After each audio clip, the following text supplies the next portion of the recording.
വിഷ്ണുശാലിനിയുടെ ഇന്നത്തെ എപ്പിസോഡിൽ സുസ്മിതയെ കൊണ്ട് എങ്ങനെയും സത്യം പറയിപ്പിക്കണം എന്നുള്ള ഉദ്ദേശവുമായിട്ട് വിഷ്ണു നടക്കുകയാണ്. അത് നോക്കുമ്പോൾ സുസ്മിത റൂമിൽ നിന്നും പുറത്തേക്ക് ഇറങ്ങി വരുന്നത് വിഷ്ണു കാണുന്നുണ്ട്. തുടർന്ന് സ്റ്റെയറിൻ്റെ അവിടെ നിന്ന് വിഷ്ണു സുസ്മിതയോട് പറയുകയാണ്, അത് എനിക്ക് കുറച്ച് കാര്യങ്ങൾ സംസാരിക്കാനുണ്ട്, സമയം ഉണ്ടാവുമോ എന്ന് ചോദിക്കുകയാണ്. അന്നേരം വിഷ്ണു നല്ല ചിരിച്ചൊക്കെയാണ് സംസാരിക്കുന്നത്. അന്നേരം സുസ്മിത ആദ്യമൊന്ന് സംശയിക്കുന്നുണ്ട്. അതിനെന്താ, വിഷ്ണുവേട്ടൻ എന്നോട് എപ്പോൾ വേണം എന്ത് വേണമെങ്കിലും പറയാമല്ലോ എന്ന് സുസ്മിത പറയുകയാണ്. അന്നേരം കാര്യങ്ങൾ കുറച്ച് സീരിയസ് ആയിട്ട് ഡിസ്കസ് ചെയ്യണം, രഹസ്യമായിട്ട് മതി, വാ എന്ന് വിളിക്കുകയാണ്. എന്നിട്ട് വിഷ്ണു അങ്ങ് സുസ്മിതയുടെ റൂമിലേക്ക് കയറി പോകുന്നുണ്ട്. തുടർന്ന് ഒരു നിമിഷം സുസ്മിത എന്ന് സംശയിച്ച് നിന്ന ശേഷം വിഷ്ണുവിൻ്റെ പുറകെ സുസ്മിതയും അവളുടെ റൂമിലേക്ക് തന്നെ കയറുകയാണ്. തുടർന്ന് വാതിൽക്കൽ സുസ്മിത നിൽക്കുമ്പോൾ കാര്യങ്ങളെ കുറച്ച് രഹസ്യമായതുകൊണ്ട് ആരും കേൾക്കണ്ട, കുറച്ച് ഇങ്ങോട്ട് സൈഡ് മാറിക്കെന്നും പറഞ്ഞ് സുസ്മിത ഇങ്ങോട്ട് മാറ്റിയിട്ട് ഡോറങ്ങ് വാതിലടച്ചേക്കാന്നും പറഞ്ഞ് വിഷ്ണു ഡോറങ്ങ് അടയ്ക്കുന്നുണ്ട്. അന്നേരം സുസ്മിത എന്താണെന്നില്ലാതെ നോക്കി നിൽക്കുകയാണ്. തുടർന്ന് ഡോർ അടച്ച ശേഷം എന്താ പേടിയുണ്ടോ തനിക്കെന്നിങ്ങനെ വിഷ്ണു ചോദിക്കുകയാണ്. അന്നേരം കമോൺ വിഷ്ണുവേട്ടാ, എനിക്ക് പേടിയൊന്നുമില്ല, വിഷ്ണുവേട്ടനോടൊപ്പം തനിച്ചൊരു മുറിയിൽ അങ്ങനെയൊന്നുമില്ല, നമുക്ക് മാത്രമായിട്ട് ഒരു ലോകം വേണ്ടേ വിഷ്ണുവേട്ടാന്നിങ്ങനെ ചുവരിൽ നിൽക്കുന്ന തൂക്കിയിട്ടിരിക്കുന്ന ചിത്രത്തെ നോക്കി ഇങ്ങനെ സുസ്മിത പറയുകയാണ്. അന്നേരം ഇത് കേട്ടുകൊണ്ട് ആ സമയത്ത് സുസ്മിതയുടെ റൂമിനകത്ത് ഒരു ഭാഗത്ത് നിന്നും ശാലിനി ഇറങ്ങി വരികയാണ്. ആണോ സുസ്മിതേ, നിനക്ക് ഇപ്പോഴും അങ്ങനെ ഒരു മോഹമുണ്ടോ, അതും കല്യാണം കഴിഞ്ഞിട്ട് എന്നിങ്ങനെ ശാലിനി കളിയാക്കുകയാണ്. അന്നേരം നീ എങ്ങനെ എൻ്റെ റൂമിൽ എങ്ങനെ വന്നു എന്ന് സുസ്മിത ചോദിക്കുകയാണ്. നിങ്ങൾ രണ്ടുപേരും പുറത്തേക്ക് പോയിട്ട് അകത്തേക്ക് കയറിയ സമയത്തെ ഞാനങ്ങ് പ്രത്യക്ഷപ്പെട്ടു, ഭൂതം, മാജിക് എന്നൊക്കെ പറഞ്ഞ് ശാലിനി കളിയാക്കുകയാണ്. തുടർന്ന് വിഷ്ണുവിൻ്റെയും ഭാവം അങ്ങ് ചിരിച്ച മുഖമൊക്കെ മാറിയിട്ട് ദേഷ്യഭാവം വരികയാണ്. തുടർന്ന് സുസ്മിത ചോദിക്കുകയാണ്, നിങ്ങൾ രണ്ടുപേരും കൂടി എന്നെ എന്തിനാണ് മുറിക്കകത്ത് അടച്ച് വിട്ടിരിക്കുന്നത് എന്ന് എന്തെങ്കിലും പറയാനുണ്ടെങ്കിലും വാതിൽ തുറന്നിട്ടൂടെ, എന്തിനാണ് ഇങ്ങനെ അടച്ച മുറിക്കകത്ത് നിൽക്കുന്നതെന്നൊക്കെ സുസ്മിത ചോദിക്കുകയാണ്. തുടർന്ന് ശാലിനി പറയുന്നുണ്ട്, അതെന്താ വിഷ്ണുവേട്ടൻ കൂടെ ഉള്ളപ്പോൾ നിനക്ക് പേടിയില്ല എന്ന് പറഞ്ഞു, എന്നെ കണ്ടപ്പോൾ നിനക്ക് എന്താ പേടി വന്നോ, ഈ തെറ്റ് ചെയ്യാത്ത നീ എന്തിനാണ് സുസ്മിതയെ പേടിക്കുന്നതെന്ന് അന്നേരം വിഷ്ണു ചോദിക്കുകയാണ്. തുടർന്ന് സുസ്മിത അങ്ങ് പേടിയൊക്കെ ഉള്ളിൽ ഒതുക്കിയിട്ട് ആര് തെറ്റ് ചെയ്തു, ആർക്ക് പേടി, എനിക്ക് പേടിയൊന്നുമില്ല, ഇവള് പറയുന്നത് കേട്ട് വിഷ്ണുവേട്ടൻ എന്നെ കുറ്റപ്പെടുത്താൻ വരരുതേ എന്ന് സുസ്മിത വിഷ്ണുവിനോട് പറയുകയാണ്. തുടർന്ന് ശാലിനി പറയുകയാണ്, നീ പേടിക്കേണ്ട ആവശ്യമൊന്നുമില്ല, നമ്മളിവിടെ കാര്യങ്ങൾ ഡിസ്കസ് ചെയ്യാൻ പോവില്ലേ എന്ന്. അന്നേരം സുസ്മിതയ്ക്ക് ദേഷ്യം വരികയാണ്. ശാലിനിക്ക് നേരെ വിരൽ ചൂണ്ടിക്കൊണ്ട് പറയാണ്, നിന്റെ ഡിസ്കഷനും കാര്യങ്ങളൊന്നും എൻ്റെ നേരെ വേണ്ട എന്ന് പറഞ്ഞിട്ട് ഫാമാൻറ്റി എന്നും പറഞ്ഞ് ഉറക്കെ വിളിക്കുകയാണ്. അന്നേരം ആ വെളിയിലെ ശബ്ദം കേൾക്കുന്നുണ്ട്. തുടർന്ന് ശാലിനി ഇങ്ങനെ വിഷ്ണുവിനെ നോക്കുന്നുണ്ട്. തുടർന്ന് വാതിൽ തുറക്കാനായിട്ട് സുസ്മിത പോകുമ്പോൾ ശാലിനി അങ്ങ് വാതിലിൻ്റെ ഇടയ്ക്ക് കയറി നിൽക്കുകയാണ്. എന്നിട്ട് സുസ്മിതയെ പിടിച്ച് കട്ടിലേക്ക് ഒരു ഒറ്റ തള്ളാണ്. സുസ്മിത കട്ടിലേക്ക് ചെന്നങ്ങ് വീഴുന്നുണ്ട്. എന്നിട്ട് പറയുക, ഞങ്ങൾ ചോദിക്കുന്നതിന് വ്യക്തമായിട്ട് ഉത്തരം പറയാതെ നീ ഇവിടെ നിന്ന് അനങ്ങില്ല, ഇനിയും നീ ഫാമാൻറ്റി എന്നും പറഞ്ഞ് വിളിക്കാനാണ് നിന്റെ ഉദ്ദേശമെങ്കിൽ നീ ഇവിടെ നിന്നും പുറത്തു പോകില്ല എന്നും പറഞ്ഞ് സുസ്മിതയുടെ കവളിനങ്ങ് കുത്തിപ്പിടിച്ച് കഴുത്തിനൊക്കെ പിടിക്കുന്നുണ്ട് ശാലിനി. അന്നേരം എന്നെ വിട്, നിങ്ങൾക്ക് എന്താ അറിയേണ്ടതെന്നും പറഞ്ഞ് സുസ്മിത കട്ടിലിൽ നിന്നും ചാടി എഴുന്നേൽക്കുകയാണ്. തുടർന്ന് വിഷ്ണു പറയുകയാണ്, സത്യം മാത്രം, നിന്റെ നാവിൻ തുമ്പിൽ നിന്നും സത്യം മാത്രം ഞങ്ങൾക്ക് അറിഞ്ഞാൽ മതി എന്ന് വിഷ്ണു പറയുമ്പോൾ ശാലിനി ചോദിക്കുകയാണ്, പഞ്ചകൈലാസത്തിൽ യഥാർത്ഥത്തിൽ നടന്നത് എന്താണെന്ന് നീ ഞങ്ങളോട് പറയണമെന്ന്. അന്നേരം ഇതെന്ത് കഷ്ടമാണ്, ഞാൻ അതൊക്കെ നിങ്ങളോട് പറഞ്ഞതല്ലേ എന്ന് സുസ്മിത പറയുകയാണ്. അന്നേരം നീ വെറുതെ കണക്ക് കൂട്ടി അഭിനയിക്കാനൊന്നും നോക്കണ്ട, നീ നല്ലൊരു അഭിനയത്തിൽ തന്നെയാണ്. പഞ്ചകൈലാസത്തിൽ എത്തിയപ്പോഴത്തേക്ക് നീ ഒരു പ്രണയാതുരയായ രോഹിത്തിൻ്റെ ഭാര്യ, പിന്നീട് പ്രീതി ഹോസ്പിറ്റലിലായപ്പോൾ പ്രീതിക്കും രോഹിത്തിനും വേണ്ടി കരഞ്ഞ ഒരു നന്മമരം, പിന്നീട് പക്ഷേ നീ രോഹിത്തിൻ്റെ വീട്ടിൽ തിരിച്ച് എത്തിയപ്പോൾ നിന്റെ ഭാവങ്ങൾ വീണ്ടും മാറി തുടങ്ങി. അവിടെ ആ അമ്മയ്ക്ക് നേരെയായി നിന്റെ പഴിചാരലുകളും മുഴുവൻ. പിന്നീട് നീ ഇവിടെ വീട്ടിലെത്തിയപ്പോൾ സത്യാമ്മയെ മുൻനിർത്തി ആദ്യം നിന്നെക്കെതിരെയുള്ള പോലീസ് അന്വേഷണം അങ്ങ് അവസാനിപ്പിച്ചു. പിന്നെ വീണ്ടും നിന്റെ ഉള്ളിലുള്ള പഴയ സുസ്മിതയാണെങ്കിൽ പുറത്തു വരാൻ തുടങ്ങി. പ്രീതിയെയും എന്നെയും വിഷ്ണുവേട്ടനെയും ഒക്കെ വീണ്ടും തക്കം കിട്ടുമ്പോൾ ഉപദ്രവിക്കാനായിട്ട് നിന്റെ മനസ്സിൽ വീണ്ടും വെമ്പൽ കൊണ്ടു. അങ്ങനെ നിന്റെ ഭാവം വീണ്ടും മാറി. കുറച്ച് നേരത്തേക്കാണെങ്കിലും നിന്നെ വിശ്വസിച്ച് പോയതാണ് ഞങ്ങൾ ചെയ്ത തെറ്റ്. ഇതൊക്കെ പാസ്റ്റ് കാലങ്ങളാണ്. ഇനി നീ പറയുക, സത്യം എന്താണ്, അവിടെ നടന്നത് എന്താണെന്ന് പറയുക. അത് കഴിഞ്ഞിട്ട് വേണം നിന്റെ ഫ്യൂച്ചർ എന്താണെന്ന് ഞങ്ങൾക്ക് തീരുമാനിക്കാൻ. സത്യം പറയൂ എന്നൊക്കെ പറഞ്ഞ് ശാലിനിയാണെങ്കിൽ സുസ്മിതയുടെ രണ്ട് തോളിലേക്കും ഇങ്ങനെ കൈവയ്ക്കുകയാണ്. അന്നേരം വിഷ്ണു അങ്ങ് നോക്കിക്കൊണ്ടിരിക്കുന്നുണ്ട്. തുടർന്ന് സുസ്മിതയ്ക്ക് അങ്ങ് ആകെ ദേഷ്യം വരുന്നുണ്ട്. എന്നിട്ട് ശാലിനിയുടെ രണ്ട് കൈയും അങ്ങ് തട്ടി മാറ്റി ശാലിനി അങ്ങ് കട്ടിലേക്ക് വലിച്ച് തള്ളിയിടുന്നുണ്ട് സുസ്മിത. എന്നിട്ട് പറയണം, ഇതെന്ത് കഷ്ടമാണ്, ഞാനെല്ലാം പറഞ്ഞതല്ലേ എന്നും പറഞ്ഞ് സുസ്മിത വീണ്ടും അങ്ങ് ദേഷ്യപ്പെടുകയാണ്. തുടർന്ന് കട്ടിലിലങ്ങ് എഴുന്നേറ്റിരുന്ന ശേഷം ശാലിനി പറയുകയാണ്, ആഹോ അപ്പോൾ നീ എല്ലാം പറഞ്ഞു കഴിഞ്ഞല്ലേ, എങ്കിൽ പിന്നെ ഡിസ്കഷൻ നമുക്കങ്ങ് വേറെ ലെവലാക്കി കളയാം. സാമം, ദാനം, ഭേദം, ദണ്ണം എന്നൊക്കെയാണ് പഴമക്കാർ പറയുന്നതിൽ. അതിൽ ആദ്യത്തെ പടിയൊക്കെ അങ്ങ് വിട്ട് കളഞ്ഞേക്കാം. ഇനിയിപ്പോൾ കയ്യിൽക്കുള്ളവർ അടുത്ത കാര്യം എന്താണെന്ന് നോക്കട്ടെ എന്ന് പറഞ്ഞിട്ട് വിഷ്ണുവിനോട് ശാലിനി പറയുകയാണ്, ദേ മുതലിനെ ഞാൻ വിട്ടു തന്നിരിക്കുന്നു, വിഷ്ണുവേട്ട ഒരൊറ്റ അടിക്ക് കാര്യമങ്ങ് നടപ്പിലാക്കിക്കൊള്ളണം, അധികം ഒച്ചപ്പാടും ബഹളവും ഒന്നും വേണ്ടാന്നിങ്ങനെ ശാലിനി പറയുകയാണ്. അന്നേരം വിഷ്ണു ആ ഏറ്റവും പറഞ്ഞിങ്ങനെ സുസ്മിതയുടെ മുന്നിലേക്ക് വരികയാണ്. ഒരാകെ പേടിച്ച് സുസ്മിത നിൽക്കുകയാണ്. തുടർന്ന് വിഷ്ണു ഇങ്ങനെ ചുറ്റും നോക്കുമ്പോൾ അവിടെ മേശപ്പുറത്തൊരു ഫ്ലവർ വൈസ് ഇരിക്കുന്ന കാണുന്നുണ്ട്.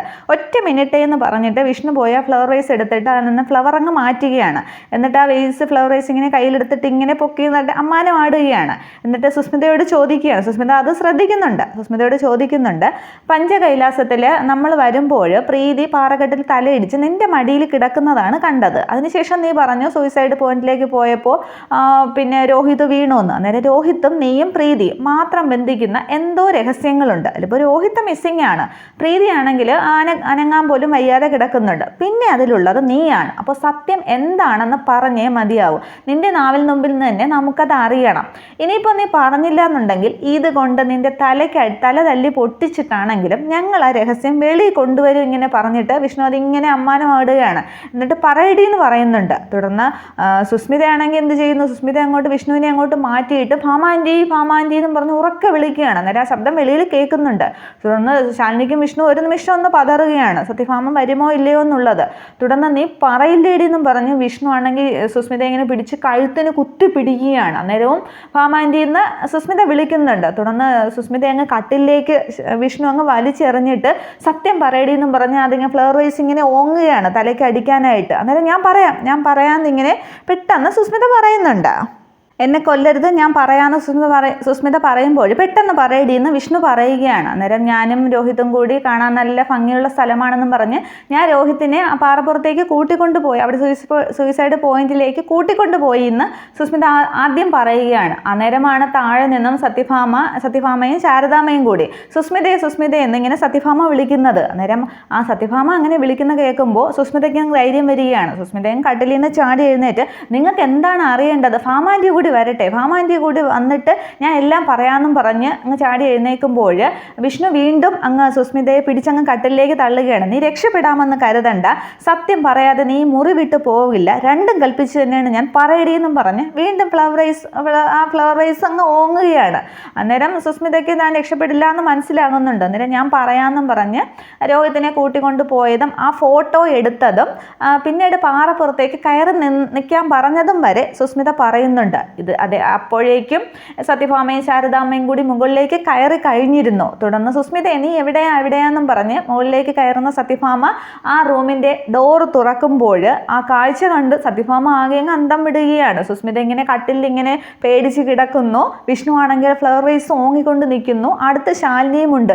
എന്താ ഇവിടെ നടക്കുന്നത് എന്നിങ്ങനെ സത്യഭാമ ചോദിക്കുകയാണ്. ശാരദാമ്മയും ഒരു നിമിഷം പകച്ച് നിൽക്കുകയാണ്. അന്നേരം വിഷ്ണു തൻ്റെ കയ്യിലിരിക്കുന്ന ഫ്ലവർ വൈസ് പെട്ടെന്ന് മാറ്റാൻ ശ്രമിക്കുന്നുണ്ട്. പക്ഷേ പിടിക്കപ്പെട്ട് കഴിഞ്ഞോടെ വിഷ്ണുവും ശാലിനിയും. സത്യഭാമ സുസ്മിത പറയുന്നതല്ലേ എന്തായാലും വിശ്വസിക്കൂ, ഭാമാൻറ്റി എന്നും പറഞ്ഞ് സുസ്മിതയാണെങ്കിൽ ഓടി ചെന്നങ്ങ് സത്യഭാമയെ കെട്ടിപ്പിടിച്ച് അങ്ങ് കരച്ചിലും തുടങ്ങി.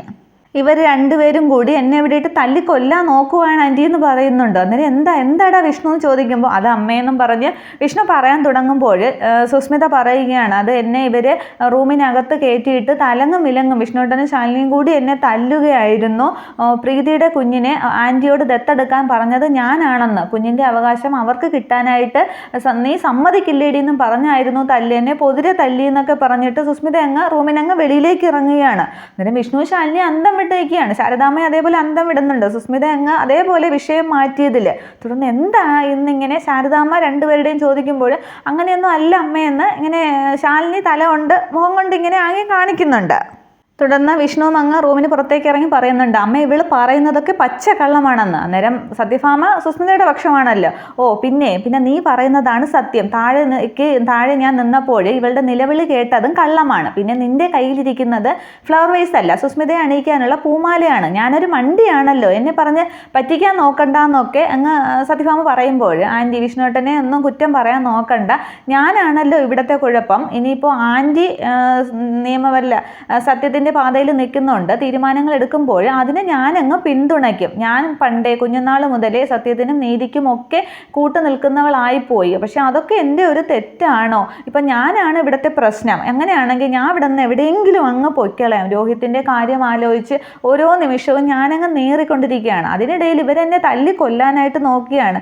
അമ്മ മുംബൈയിലായതുകൊണ്ട് എനിക്ക് പെട്ടെന്ന് അങ്ങോട്ട് പോകാൻ പറ്റില്ല. രോഹിത്തിൻ്റെ വീട്ടിലാണെങ്കിൽ ആ സ്ത്രീ എന്നെ കയറ്റത്തുമില്ല. എനിക്ക് പെട്ടെന്ന് പോകാൻ ഒരിടമില്ല. പക്ഷെ ഇവരെന്നെ ഇങ്ങനെ കൊല്ലാക്കൊല ചെയ്യുകയാണെങ്കിൽ ഞാൻ ഇവിടെ നിന്ന് എങ്ങോട്ടെങ്കിലും പോകും എന്നൊക്കെ പറഞ്ഞ് സുസ്മിത അങ്ങ് തകർത്ത് അഭിനയിക്കുകയാണ്. അന്നേരം ശാലിനിക്കും വിഷ്ണുവിനും ഒക്കെ ആകെ കലി കയറി നിൽക്കുകയാണ്. ശാരദാമ്മയ്ക്ക് ഒരു പുച്ഛഭാവത്തോടെ നിൽക്കുമ്പോൾ വിഷ്ണു ദേഷ്യം വരുന്നുണ്ട്. അന്നേരം മോളെ ആശ്വസിക്കുക, നീ ഒന്ന് സമാധാനിക്കുന്നൊക്കെ പറഞ്ഞ് സത്യഭാമയാണെങ്കിൽ ഈ അഭിനയമൊക്കെ കണ്ടിട്ട് സുസ്മിതയെ ആശ്വസിപ്പിക്കാനായിട്ട് ശ്രമിച്ചുകൊണ്ടിരിക്കുകയാണ്. പക്ഷേ വിഷ്ണുവിന് ദേഷ്യം വരികയാണ്. വിഷ്ണു പറയുകയാണ്, പിന്നെ നിനക്ക് പോകാൻ സ്ഥലമില്ലെങ്കിൽ നീ വല്ല കുളത്തിലോ ആറ്റിലോ റെയിൽവേ ട്രാക്കിലോ ഒക്കെ പോകുമെന്നല്ലേ പറയുന്നത്? മാനം കെട്ടവൾ, കുറേ ആയല്ലോ നീ പറയാൻ തുടങ്ങിയിട്ട്. നിനക്ക് ധൈര്യം ഉണ്ടെങ്കിൽ, ഇത്തിരിയെങ്കിലും അഭിമാനം ഉണ്ടെങ്കിൽ പോയി ചാവടിയെന്ന് ഇങ്ങനെ വിഷ്ണു പറയുകയാണ്. അന്നേരം വിഷ്ണു എന്നിങ്ങനെ ദേഷ്യത്തോടെ സത്യഭാമ വിളിക്കുകയാണ്. അന്നേരവും തകർത്തങ്ങ് കരയുകയാണ് സുസ്മിത. കണ്ടില്ല ആൻറ്റി എന്നോട് ഈ പറയുന്നത്, ഞാൻ എങ്ങോട്ടെങ്കിലും പോകുമെന്നൊക്കെ പറഞ്ഞ് സുസ്മിതയെ നിൽക്കുകയാണ്.